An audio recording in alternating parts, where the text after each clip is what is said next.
आज बनवायला घेतलीत बघा कोथिंबीर वडी. तर कोथिंबीर स्वच्छ धुवून चिरून घेतलेली आहे आणि त्यामध्ये टाकण्यासाठी हिरव्या मिरच्या घेतलेल्या आहे, लाल तिखट घेतले, जिरं घेतले आणि लसण घेतलेलं आहे, हळद घेतलेलं आहे बघा. आणि मिक्स करून ना मस्त असं मळून घ्यायचं बघा. आणि कोथिंबीरमध्ये पाणी न टाकता मळायचं, कारण कोथिंबीरचा ओलसरपणा असतो आणि त्यामुळे ना वडीला जास्त पातळ होऊ शकते त्यामुळे. आणि नंतर ना मोदकाची चाळण घेऊन ना त्यामध्ये बघा मी थापून घेतलेला आहे. 15 ते 20 मिनिटांसाठी ना ह्या वड्या उकडायला ठेवायची बघा. तर एकदम खूप छान होते आणि आतपर्यंत ना उकडली जाते. तर तुमच्याकडे तीळ असेल तर तीळ जरी टाकलं ना तरी चालेल. तर माझ्याकडे नव्हतं त्यामुळे मी स्किप केलेलं आहे.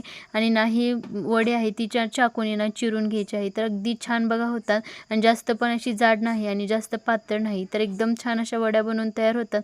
तोपर्यंत मी वांग्याची भाजी पण टाकून घेतली होती. मम्मीने ना कढई ठेवली गॅसवरती आणि तेल टाकून ना तापत ठेवली आणि वड्या ज्या आहेत ना त्या फ्राय करून घेते बघा. जास्त तेल टाकून नाही फ्राय केले ना तरी पण चालेल बघा.